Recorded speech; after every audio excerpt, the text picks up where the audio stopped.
Здравейте и добре дошли в нашия канал Ради и Ния. Ние днес с Ния, къде отиде Ния, бе? Такова ще снимаме.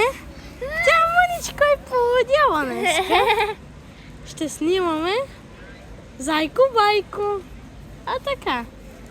Този плик, не знам за какво си го държеше на главата. Това е била. Така. Аз днес ще ви покажа как да си направите нож. Само от една дървена пръчка. Започваме. Удряте в един камък, ето така. Виждате ли? Удряте и така пръчката, самата пръчка се бели и става остра. И така по този начин започвате да си правите нож. И така ще стане по-остро.